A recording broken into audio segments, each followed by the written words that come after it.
Bapak, Ibu, dan saudara sekalian, firman Tuhan akan kita renungkan dari Lukas 10 ayat 10 dan 11 demikian.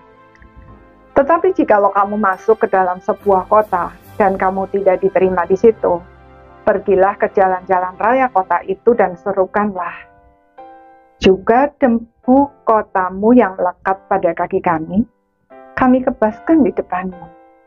Tetapi ketahuilah ini, kerajaan Allah sudah dekat. Saudara-saudara sekalian, jika kita memberitakan Injil dengan benar, pasti kita akan berhadapan dengan orang-orang yang menerimanya dengan sukacita, tetapi juga mereka yang menolak bahkan membencinya. Sebab berita Injil selalu menuntut orang yang mendengarnya untuk mengambil keputusan. Tidak bisa setengah-setengah, sebab setengah-setengah sama dengan menolak. Lalu apa yang harus kita lakukan ketika ditolak?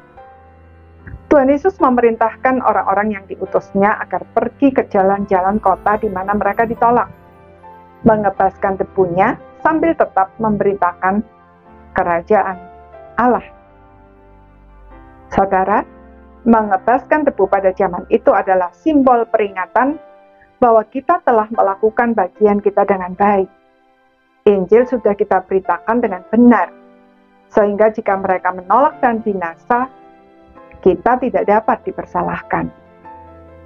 Firman Tuhan dalam Yeskiel 33 ayat 8 dan 9 berkata, "Kalau aku berfirman kepada orang jahat, 'Hai orang jahat, engkau pasti mati,' dan engkau tidak berkata apa-apa untuk memperingatkan orang jahat itu supaya bertobat dari hidupnya, orang jahat itu akan mati dalam kesalahannya. Tetapi aku akan menuntut pertanggungan jawab atas nyawanya daripadamu. Tetapi jikalau engkau memperingatkan orang jahat itu supaya ia bertobat dari hidupnya, tetapi ia tidak mau bertobat, ia akan mati dalam kesalahannya, tetapi engkau telah menyelamatkan nyawamu." Tuhan Yesus bahkan berkata bahwa pada hari itu, maksudnya ketika Tuhan Yesus datang nanti sebagai Sang Hakim Agung yang menghakimi dunia, tanggungan Sodom akan lebih ringan daripada tanggungan kota itu. Maksudnya, konsekuensi yang harus ditanggung oleh orang yang pernah mendengar Injil lalu menolaknya jauh lebih besar daripada mereka yang belum pernah mendengarnya, seperti halnya penduduk kota Sodom. Karena itu, selain mengebaskan debu sebagai peringatan, kita harus tetap memberitakan Injil Kerajaan Allah. Siapa tahu di antara sekian banyak orang yang menolak, ada yang akhirnya percaya dan diselamatkan.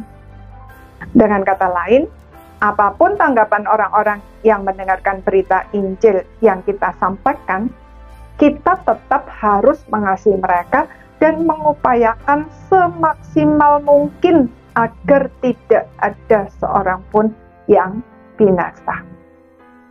Saudara, bukankah itu juga yang Tuhan lakukan bagi kita? Berapa lama Tuhan harus menunggu kita sampai akhirnya kita bertobat? Marilah kita senantiasa ingat akan kesabaran dan kemurahan Tuhan terhadap kita, sehingga kita pun bisa bersabar dan bermurah hati terhadap orang lain. Kiranya Tuhan menolong kita semua. Amin.